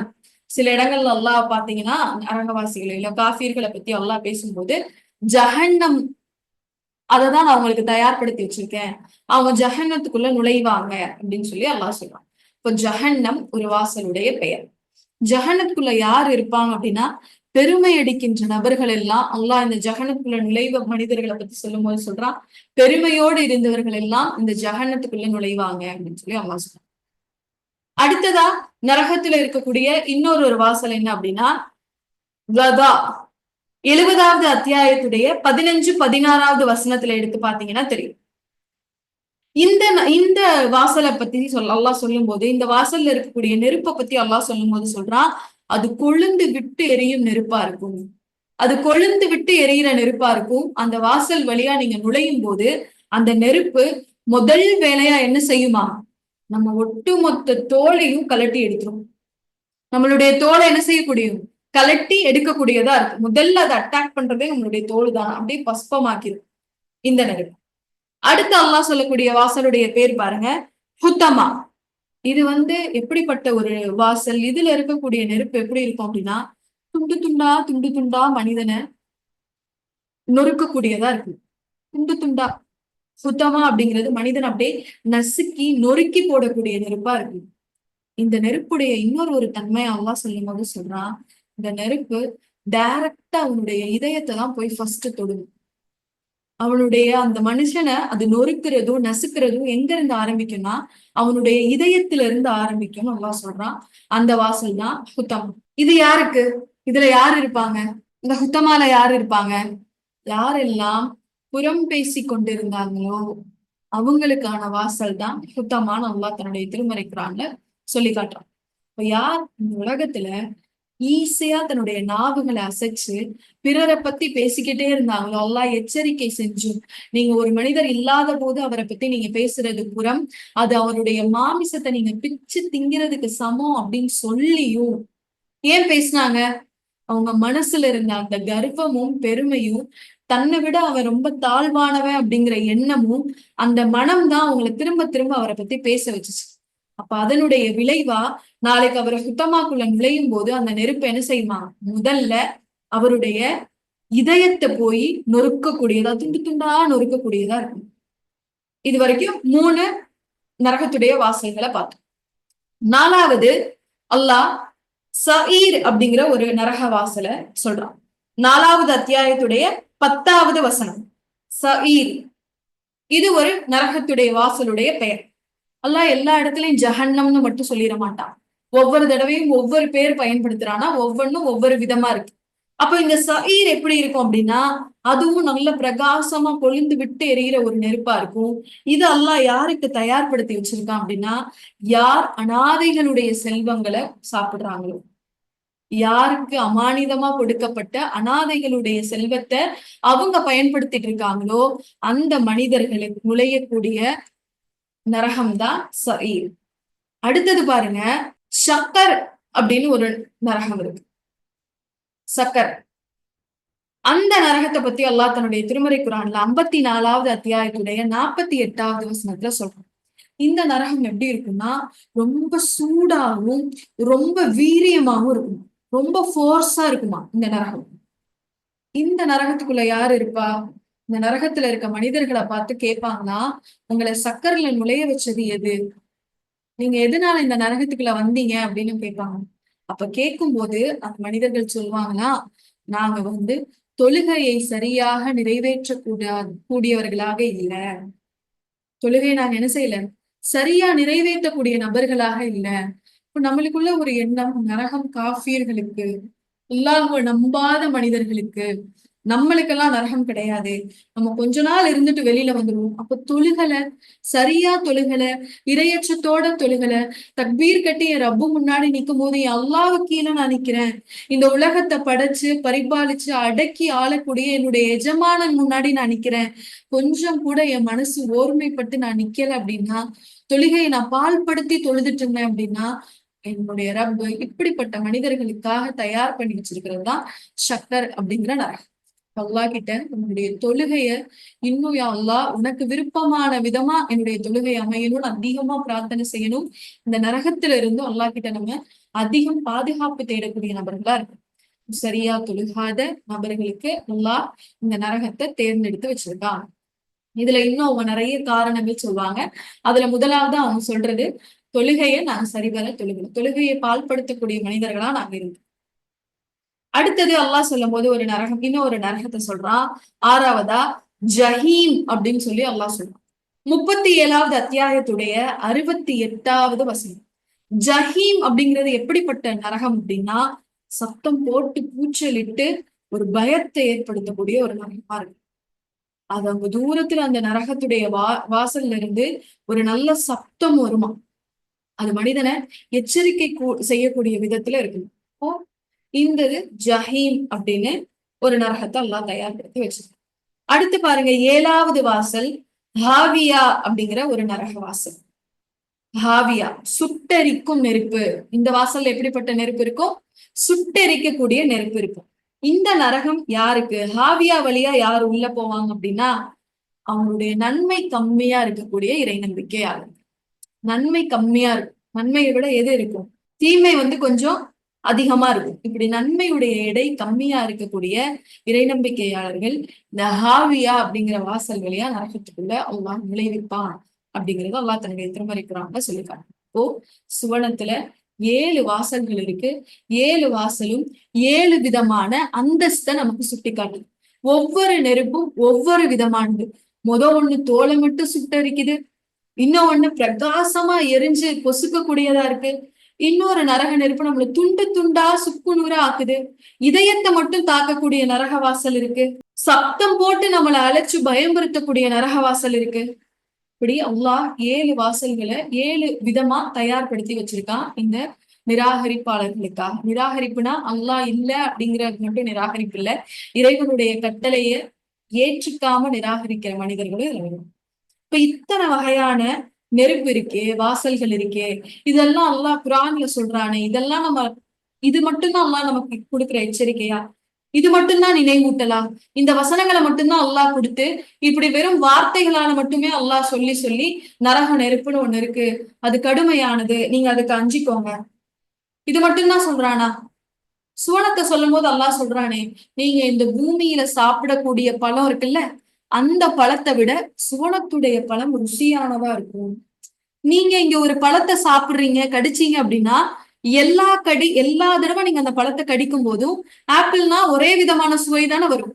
ஆனா அல்லாஹ் சொல்றான், சுவனத்துடைய பழங்களை நீங்க கடிக்கும் போது ஒரு பழம் தான், ஆனா அதை நீங்க ஒவ்வொரு முறை கடித்து சாப்பிடும் போதும் வெவ்வேறு சுவையை உணர்வோம். அல்லாஹ் பிரத்யேகமா தன்னுடைய நேசர்களுக்காக தயார் பண்ணி வச்சிருக்க கூடியது. அப்ப பூமியில அல்லாஹ் ஒப்பிட்டு ஒப்பிட்டு சொல்றான்ல சுவனத்தை. இங்க மாதிரி நீங்க வீடுகள்ல இருக்க மாதிரி அங்க உயர்ந்த வீடுகள்லயும் மாளிகைகள்லயும் இருப்பீங்க. இங்க இருக்கிற மாதிரியே நீங்க அங்க அதை விட பிரம்மாண்டமா இருப்பீங்கன்னு அல்லாஹ் சொல்றாங்கல்ல. அதே மாதிரி நரகத்துக்கு அல்லாஹ் ஏதாவது ஒரு ஒப்பீடு சொல்றானா? இல்ல வெறும் நீங்க மறுமையில வந்து அதை பாப்பீங்க, அப்பதான் நீங்க அதை உணர்ந்துக்க முடியும், அது ரொம்ப கடுமையானதுன்னு அல்லாஹ் எந்த ஒப்பீடுமே இல்லாம சொல்லியிருக்கானா நரகத்தை பத்தி அப்படின்னு நம்ம பார்த்தோம் அப்படின்னா, அல்லாஹ் நரகத்தை பத்தி நிறைய நினைவூட்டல்கள்ல பூமியில நமக்கு வச்சிருக்காங்க. இந்த பூமியில நம்ம பார்க்கக்கூடிய ஒவ்வொரு விஷயத்துல இருந்தும் அல்லாஹ் நமக்கு நரக நெருப்ப நினைவூட்டிக்கிட்டே இருக்கான். நம்ம தான் அந்த எந்த நினைவூட்டலின் பக்கமுமே நம்ம கண்களை கொண்டு போறதே இல்லை. அது எல்லாத்தையுமே இந்த உலகத்தோட தொடர்புடைய ஒரு விஷயமா நினைச்சு கடந்து போயிட்டே இருக்கும். பாருங்க எப்படிலாம் அல்லாஹ் நமக்கு நரக நெருப்ப நினைவூட்டுறான், எச்சரிக்கையா இருந்துக்கோங்கன்னு சொல்றான் அப்படின்னு பாருங்களேன்.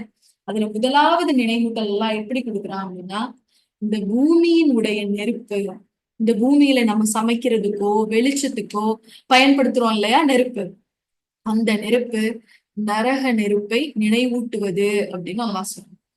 நபி ஸல்லல்லாஹு அலைஹி வஸல்லம் அவங்க தன்னுடைய தோழர்களோட அமர்ந்துக்கும் போது சொல்றாங்க, இந்த பூமியில நீங்க பாக்குறீங்கல்ல ஒரு நெருப்பு, அது என்ன அப்படின்னா நரக நெருப்பை 70 பகுதிகளா பிரிச்சு அதுல இருக்கக்கூடிய ஒரு பகுதி தான் இந்த பூமியில இருக்கு. மீதி 69 எங்க இருக்கா? மீதி 69 எங்க இருக்கு? நரகத்துல இருக்கு அப்படின்னு சொல்லி சொல்றாங்க ரசூலுல்லாஹ். அப்போ சஹாபாக்கள்ல இருந்து ஒருத்தர் கேக்குறாரு, யா ரசூலுல்லாஹ், 60 பகுதியில ஒரு பகுதி தான் பூமியில இருக்கு அப்படின்னா அந்த ஒரு பகுதியே ஒரு மனிதனை சுட்டு எரிக்கிறதுக்கு போதுமானது இல்லையா அப்படின்னு சொல்லி கேக்குறாங்க. அந்த ஒரு பகுதி நெருப்பே இன்னைக்கு ஃபயர் ஆக்சிடென்ட் ஆனா எவ்வளவு விதமான காயங்களை அது ஏற்படுத்துது, என்னென்ன பாதிப்புகளை ஏற்படுத்துது, எப்படி அதுல இருந்து யாராவது ஒருத்தர் சர்வைவ் ஆகி வந்துட்டாங்க அப்படின்னா அவங்களுடைய முக அமைப்புல இருந்து அது எப்படி மாத்துது, அவங்க உடல் உள் உறுப்பு வரைக்கும் அது எப்படி பாதிக்குது. அப்போ 70 பகுதியில ஒரு பகுதியை தான் நான் இந்த பூமிக்கு அல்லாஹ் அனுப்பிச்சிருக்கான், மீதி 69 அல்லாஹ் நரகத்துல வச்சிருக்கான். இந்த பூமியினுடைய நெருப்பு உங்களுக்கு நரக நெருப்ப நினைவூட்டுது அப்படின்னு சொல்லி ரசூலுல்லாஹ் சொல்றாங்க. இப்னு மசூத் ரலியல்லாஹு அன்ஹு எப்படிப்பட்ட மனிதரா இருந்திருக்காங்க அப்படின்னா, இதை உணர்ந்து வாழ்ந்த மனிதரா இருந்திருக்காங்க. அவங்க எப்பெல்லாம் கொல்லனை தாண்டி போறாங்களோ, கொல்லனா இந்த பட்டறையில இரும்ப உருக்குறது, தங்கத்தை உருக்குறது, வெள்ளியை உருக்குறது, இதெல்லாம் செய்வாங்கல்ல. இந்த மெட்டல் எல்லாம் நெருப்புல போட்டு நல்லா ஹீட் பண்ணி உருக்கி அது அதுல இருந்து எடுக்கும் போது எப்படி இருக்கும்? நல்லா செக்க செவேர்னு இருக்கும் தெரியுமா? கங்கு மாதிரி இருக்கும். அந்த கங்கு மாதிரி உள்ளதை எடுத்து அப்படியே தண்ணியில போடுவாங்க, அப்படியே சுறு சுறு சுறு சுறுன்னு அது சத்தம் வரும். அவ்வளவு ஹீட்டா இருக்கும். இப்னு மசூத் ரலியல்லாஹு அன்ஹு எப்படி இருந்திருக்காங்கன்னா, எப்பெல்லாம் இந்த பட்டறைகளை தாண்டி போறாங்களோ அப்பெல்லாம் கண்ணீர் சிந்தி அழுவாங்க. அந்த கங்குகளை பார்க்கும் போதெல்லாம் அவங்க அப்படி தேம்பி தேம்பி அழுகக்கூடிய மனிதரா இருந்தாங்களாம். எதை நினைச்சு? எதை நினைச்சு? நரகத்துடைய நெருப்ப நினைச்சு.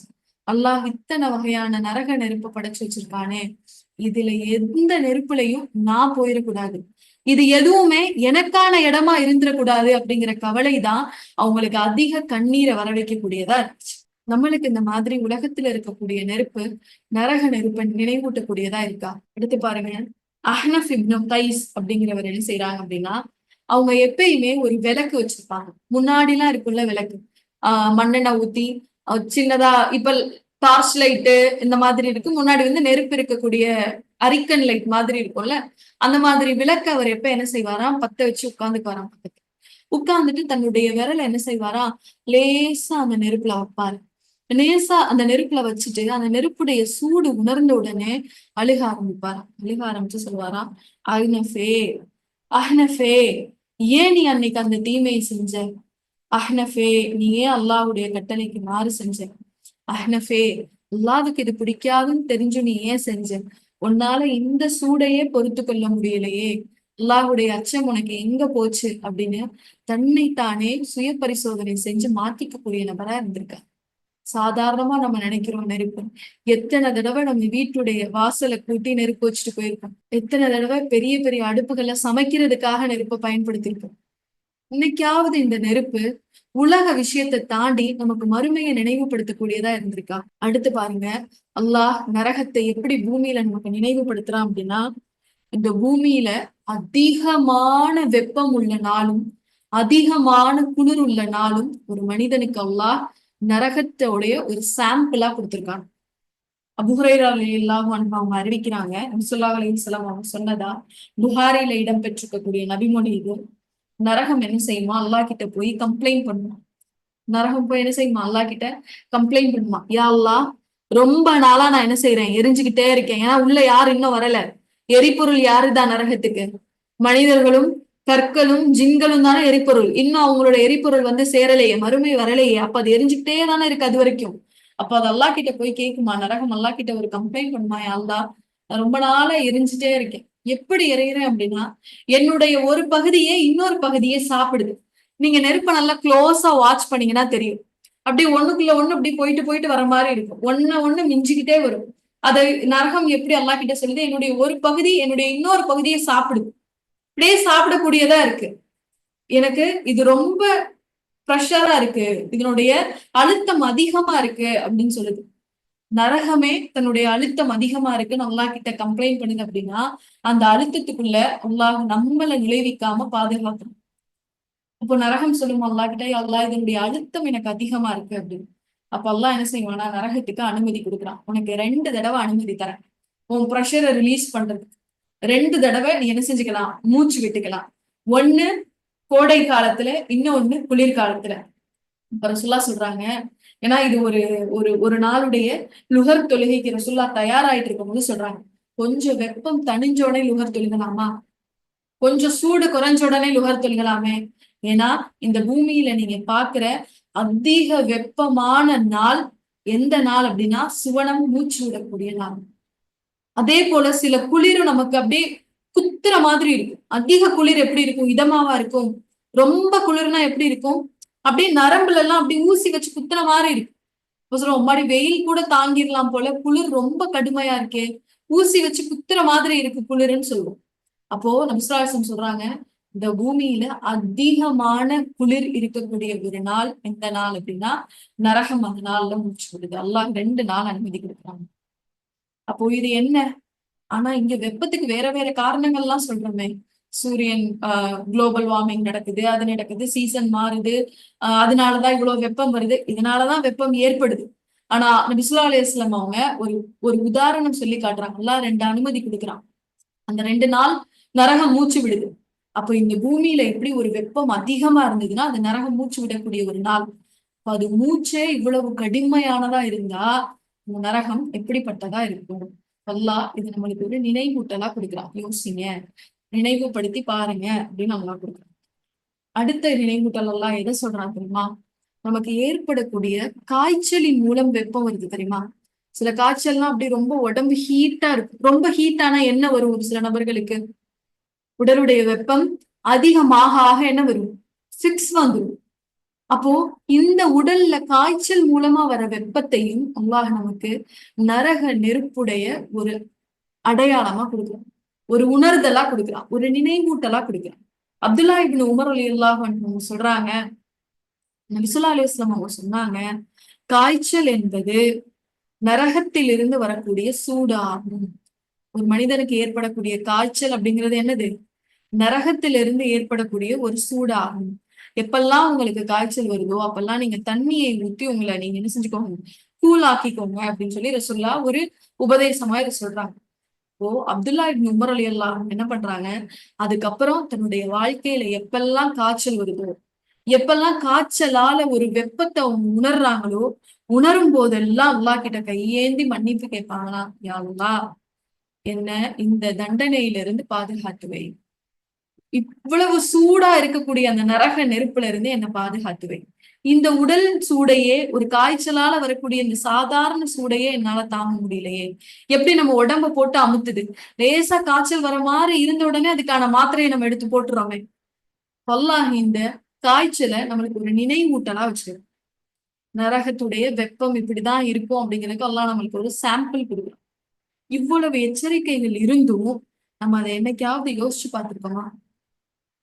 நரகத்த பத்தி இத்தனை எச்சரிக்கைகள் குடுத்தும், அத நம்ம என்னைக்காவது யோசிச்சு பார்த்திருக்கோமா? சுத்தி பார்த்திருக்கோமா? இதெல்லாம் என் ரப்பு எனக்கு குடுத்த எச்சரிக்கையா? நான் ஒரு வெப்பமான நாள்னா, நான் ரொம்ப மயங்கி கிறங்கி வர்றேனே. அப்பா இன்னைக்கு ரொம்ப வெயில் அதிகம்னு நான் சொல்லும் போதே, எனக்கு என்ன நினைவு வரணும்? உலகத்துடைய வெப்பமே இப்படி இருக்கு. சூரியன் எங்கேயோ இருக்கும்போதே இதனுடைய வெப்பம் இப்படி இருக்கு.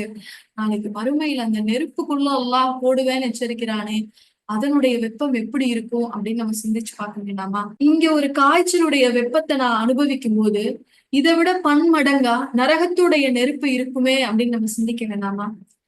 இதன் பக்கம் எல்லாம் நம்மளுடைய கவனம் போகாம, எவ்வளவு உதாரணங்கள் எல்லாம் நம்மளுக்கு கொடுத்தாலும், எவ்வளவு எச்சரிக்கைகள் கொடுத்தாலும், எவ்வளவு சாம்பிள் எல்லாம் நமக்கு கொடுத்து இதை விட அதிகமா இருக்கும், இதை விட அதிகமா இருக்கும்னு நமக்கு சொன்னாலும், நம்ம வாழ்க்கை முழுக்க முழுக்க எங்கதான் இருக்கு?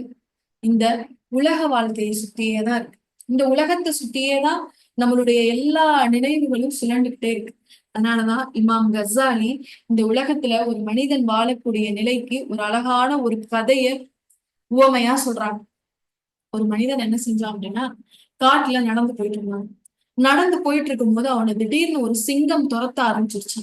அது ரொம்ப வேகமா கர்ஜனையோட ஆவேசமா அவனை நோக்கி துரத்திக்கிட்டே வருதான். உடனே அந்த மனிதன் தன்னால முடிஞ்ச அளவு வலுவ போட்டு வேகமா ஓடுறான். ஓடிட்டே இருக்கும்போது பார்த்தா முன்னாடி குழி வந்துருது. அந்த குழிய வந்து கவனிக்கல. ஒரு கிணறு இருக்கு. அந்த கிணற கவனிக்காம கிணறுக்குள்ள விழுந்துருது. விழுகும்போது பார்த்தா டக்குன்னு அங்க ஒரு கயிறு அவனுக்கு கையில தென்படுது. அந்த கயிறை பிடிச்சு தொங்கிட்டு இருக்கான். நம்ம அந்த சிங்கத்துக்கிட்ட இருந்து நம்ம தப்பிச்சிட்டோம்னு நினைச்சு திரும்பி பார்த்தா, அந்த கிணத்துக்குள்ள ஒரு பெரிய பாம்பு காத்துட்டு இருக்கு. தன்னுடைய வாயை திறந்து வச்சு காத்துட்டு இருக்கு. இவன் எப்ப விழுவான், நம்ம எப்ப வந்து முழுங்குவோம் அப்படின்னு சொல்லி காத்துட்டு இருக்கு. அதுக்கப்புறம் பார்த்தா வெளியில பார்த்தா சிங்கம் எப்ப வெளில வந்தா சாப்பிடலாம்னு பாக்குது. கீழே பார்த்தா பாம்பு இருக்கு. அந்த கயிறை பிடிச்சு அவன் தொங்கிட்டு இருக்கான் தெரியுமா? அந்த கயிறை 2 எலி கடிச்சிட்டு 2 எலி என்ன செஞ்சுட்டு இருக்கு? கடிச்சிட்டு இருக்கு. ஒரு கருப்பு எலி ஒண்ணு, ஒரு வெள்ளை எலி ஒண்ணு. அப்படியே கடிச்சுக்கிட்டே இருக்கு. திடீர்னு பார்த்தா அவனுடைய இன்னொரு கையில ஒரு ஈரமா என்னமோ ஒரு பொருள் படுது. என்னது அப்படின்னு பார்த்தா தேன். உடனே அவன் என்ன செய்யறான் அப்படின்னா, அந்த தேனை எடுத்து சுவைக்கிறான். சுவைச்ச உடனே எல்லாத்தையும் மறந்து அந்த தேனை மட்டுமே சுவைக்க ஆரம்பிச்சுட்டு இருக்கான். ஒவ்வொரு சொட்டா அது விழுக விழுக அதை எடுத்து எடுத்து அவன் சுவைச்சுக்கிட்டே இருக்கான். இப்ப இந்த மனிதன் நம்மளுடைய பார்வையில எப்படிப்பட்ட ஒரு மனிதனா இருப்பான்? உங்களுக்கு வெளியில சிங்கம் இருக்கு, கீழே பாம்பு இருக்கு. இன்னும் கொஞ்ச நேரம் விட்டா அந்த எலி கொறிக்கிறதுல கயிறு அருந்து ஒண்ணு நீ கீழே விழுந்துருவ. மேல போனா சிங்கம் இருக்கு. இன்னும் ஒண்ணு நீ பாதுகாக்கிறதுக்கான எந்த ஏற்பாடுமே பண்ணாம இந்த ஒரு தேன் துளியை நீ ரசிச்சுட்டு இருக்கியே, எவ்வளவு பெரிய முட்டாள் அப்படின்னு தானே தோணும். இமாம் கசாலி சொல்றாங்க, ஒவ்வொரு மனிதனும் இந்த உலகத்துல இப்படி ஒரு வாழ்க்கையை தான் வாழ்ந்துட்டு இருக்கான். அந்த அவன் பிடிச்சு தொங்குனான் தெரியுமா அந்த கயிறு, அதுதான் அவனுடைய வாழ்க்கை. அந்த கருப்பு இலையும் வெள்ளை இலையும் பகலும் இரவும். பகல் வருது, இரவு வருது, பகல் வருது, இரவு வருது. கொஞ்சம் கொஞ்சமா அவனுடைய வாழ்க்கையை குறைச்சுக்கிட்டே வருது. கீழே இருக்கக்கூடிய பாம்பு மரணம். சாரி, மேல இருக்கக்கூடிய சிங்கம் மரணம். மரணம் ஒவ்வொரு நாளும் நம்மளை வேகமா நெருங்கிக்கிட்டே வருது. கீழே இருக்கக்கூடிய பாம்பு மறுமை, மன்னரை மறுமை. அவன் வாயில வச்சு சுவைச்ச அந்த தேன் துளி இந்த உலக வாழ்க்கை. இப்போ ஒரு மனிதன் பல எச்சரிக்கைகளுக்கு நடுவுல இம்மையிலையும் மறுமையிலையும் அல்லாஹ் எவ்வளவோ எச்சரிக்கைகளையும் எவ்வளவோ தண்டனைகளையும் நம்மளை சொல்லி நம்மளை நேர்வழிப்படுத்தணும்னு நினைக்கும் போது இது எதுலையுமே என்னுடைய கவனம் இல்லாம, இத பத்திலாம் நான் கொஞ்சம் கூட யோசிக்காம, அல்லாஹ் என் மேல அக்கறையோட சொல்றானே, இந்த வார்த்தைகள் எல்லாம் நான் என்னன்னு கூட பார்க்காம, எனக்கு தேவை இந்த உலக வாழ்க்கை தான் அப்படின்னு நான் வாழ்ந்துட்டு இருந்தேன் அப்படின்னா, இவ்வளவு இக்கட்டான சூழ்நிலையும் அந்த தேனை ருசிக்கிற அந்த மனிதனை போலதான் நாமளும் இருக்கோம். நமக்கு தோணலாம், நம்ம நல்ல வாழ்க்கை தானே வாழ்றோம். நான் அல்லாஹ்வை அஞ்சிதானே நான் வாழ்றேன், நான் தொழுகிறேனே, நான் நோன்பு வைக்கிறேன், நான் அல்லாஹ்வை அஞ்சுறேன், நான் ஒரு நல்ல வாழ்க்கை தான் வாழ்றேன், எனக்கு இரையச்சம் இருக்கு, நான் அல்லாஹ்வுக்கு பயப்படுறேன் அப்படின்னு நமக்கு தோணுனா நம்ம உண்மையிலேயே இரையச்சம் உடையவர்களா இருக்கமா அப்படிங்கறத செக் பண்ணி பார்த்துடலாமா?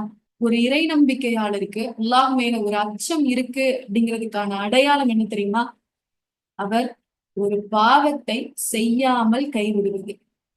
அல்லாஹ்வுடைய கோபம் வரும் அப்படின்னு தெரிஞ்சு அந்த பாவத்தை செய்யாம கைவிடுறது அவர் ஒரு இரையச்சம் உடையவர் அப்படிங்கிறதுக்கான அடையாளம்.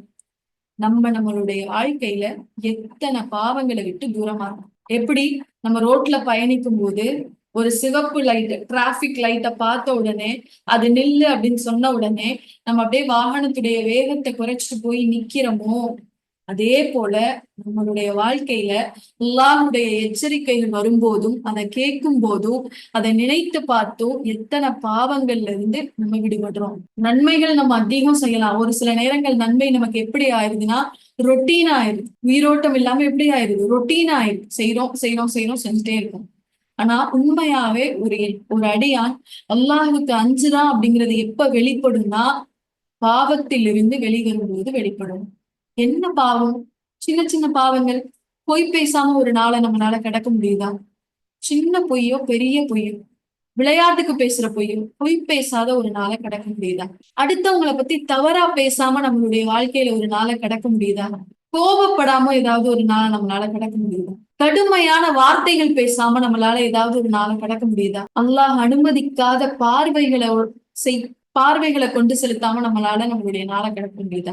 தவறான பார்வைகள், தவறான காட்சிகள், தவறான வார்த்தைகள், தவறான செயல்கள், இதெல்லாம் ஒரு நாளையில நம்மளால கட்டுப்படுத்தி வாழ முடியுதா? இதெல்லாம் என்னால விட முடியுது அப்படின்னாதான் நம்ம உண்மையாவே அல்லாஹ்வுக்கு அஞ்சக்கூடிய அடியார்கள். இப்படி இல்லை அப்படின்னா எங்கேயோ இறையச்சத்துல பின்தங்கியவர்களாவே நம்ம இருக்கோம். எங்கேயோ இறையச்சத்துல ஒரு மூலையில பின்தங்கியவங்களாவே இருக்கும். அல்லாஹ்வுடைய அன்பு மேல மட்டும் ஆதரவு வச்சு பயணிச்சுக்கிட்டே இருக்கும். அல்லாஹ் மேல அன்பும் இருக்கணும், அல்லாஹ் மேல பயமும் இருக்கும். யாருடைய இறுதி இறைவனின் அன்பும் இறைவனின் மேல் உள்ள அச்சத்தையும் கொண்டு இருக்குதோ அந்த மனிதருக்கு தான் அல்லாஹ் நாளைக்கு மறுமையில சுவனத்தை கொடுப்பான், நரகத்திலிருந்து பாதுகாப்பை ஏற்படுத்துவான்னு சொன்னாங்க. ஓ, அப்படிப்பட்ட மனிதர்களா வாழ்றதுக்கு நம்ம முயற்சி. அல்லாஹ் மேல உள்ள அச்சத்தை வளர்த்துக்கணும். அச்சம் எப்படி வளரும்? அல்லாஹ்வுடைய எச்சரிக்கைகளை கேட்டுட்டே இருக்கணும் அல்லாஹ்வுடைய எச்சரிக்கைகள். கேட்டு கேட்டு என்னுடைய வாழ்க்கையில இது எனக்கு வந்துடக்கூடாது, இந்த கொடுமைகளை நான் அனுபவிச்சிடவே கூடாது, நாளைக்கு நான் மறுமையில என் ரப்பு கிட்ட போய் நிற்கும் போது வெறுமன நன்மையை மட்டும்தான் நான் அனுபவிக்கணும், எந்த ஒரு கடுமையான வார்த்தையையும் என்னுடைய ரப்பு என்ன பார்த்து பேசிடக்கூடாது அப்படிங்கிற ஒரு விழிப்போட நம்ம வாழ்ந்தோம் அப்படின்னா நம்மளும் அல்லாஹ் சொல்வதை போல நரகத்திலிருந்து விடுதலை பெற்று சொர்க்கத்துக்கு செல்லக்கூடிய வெற்றியாளர்களா இருக்கும். பாருங்களேன், நபி ஸல்லல்லாஹு அலைஹி வஸல்லம் சொல்றாங்க, ஒரு நாளும் இந்த பூமியில கடக்காது, சாரி, ஒரு நாளும் கடந்து செல்லாது, சுவனமும் நரகமும் அல்லாஹ் கிட்ட பேசாம ஒரு நாளும் கடந்து செல்லாது. சுவனம் என்ன பேசும் அப்படின்னா, யா அல்லாஹ், என்கிட்ட இருக்கக்கூடிய கனிகள் எல்லாம் பழுத்து ரெடியா இருக்கு, என்கிட்ட இருக்கக்கூடிய பூக்கள் எல்லாம் பூத்து குலுங்குது, என்கிட்ட இருக்கக்கூடிய நீரோடைகள் எல்லாம் நிரம்பி ஓடுது, எனக்கான மனிதர்கள் எங்க யா அல்லாஹ் அனுப்பு அப்படின்னு கேட்கும். நரகம் கேட்குமா அல்லாஹ் கிட்ட, யா அல்லாஹ், என் நெருப்பு இன்னும் கடுமையா எரியுது, என்னுடைய நெருப்பு இன்னும் கடுமையா இருக்கு, என்னுடைய புகை இன்னும் அடர்த்தியானதா மாறி இருக்கு, எனக்கான மனிதர்கள் எங்க யா அல்லாஹ்ன்னு கேட்கும். அப்போ ஸ்வர்க்கமும் நரகமும் தனக்கான மனிதர்களை கேட்டுட்டே இருக்கேன். நம்ம அது ரெண்டையும் அல்லாஹ் கிட்ட கேட்கிறோமா? அல்லாஹ், எனக்கு சுவனம் தான் வேணும், எனக்கு நரகம் வேணாம், நம்ம அல்லாஹ் கிட்ட தினமும் கேட்கக்கூடியவங்களா இருக்கணும். நம்மளுக்காக காத்துட்டு இருக்கக்கூடிய சொர்க்கத்துக்குள்ள நுழையிற மனிதர்களா இருக்கணும். நம்மளுக்காக காத்துட்டு இருக்கக்கூடிய நரகத்துக்கிட்ட இருந்து பாதுகாப்பு பெற்ற மனிதர்களா இருக்கும். அல்லாஹ் இந்த எச்சரிக்கைகளை நம்மளுடைய வாழ்க்கையில நடைமுறைப்படுத்தக்கூடிய வகையில நமக்கான சூழலை அமைச்சு கொடுக்கணும். நீங்களும் நானும் நினைச்சா நம்ம நேர்வழி அடைய முடியும். எந்த ஒரு நல்ல அமலா இருந்தாலும் அல்லாஹ் நாடாத வரை அதை நம்மளால செய்ய முடியாது. நான் 5 நேரம் சரியா நேரத்துல தொழுகணும்னாலும் அது இறைவன் நாடினா மட்டும்தான் என்னால முடியும். நான் புறமே பேசக்கூடாதுன்னு என் வாழ்க்கையில நான் முடிவெடுத்தாலும் அதுக்கும் அல்லாஹ்வுடைய உதவி இல்லாம என்னால அதை செய்ய முடியாது. அப்போ இறைவன் கிட்ட அதிகமா உதவி தேடுவோம். யா அல்லாஹ், உன்னுடைய எச்சரிக்கைகள் மூலமா உன்னை அஞ்சக்கூடிய அடியார்களாக எங்களை மாத்து. நாளைக்கு மறுமையில சொர்க்கத்திலேயே மிக உயர்ந்த சொர்க்கமான ஜன்னத்துல் ஃபிர்தௌஸ் எனும் சொர்க்கத்திலே எங்களை நுழைய வை. பல்வேறு அந்தஸ்துகளையும் பல்வேறு நுழைவாய்களையும் கொண்ட இந்த நரகத்திலிருந்து எங்களை பாதுகாத்து வை ரப்பே. எங்களுக்கும் நரகத்துக்குமான தூரத்தை அதிகப்படுத்து ரஹ்மானே அப்படின்னு அல்லாஹ் கிட்ட அதிகம் துவா செய்யக்கூடிய அடியார்களாக இருப்போம் இன்ஷா அல்லாஹ்.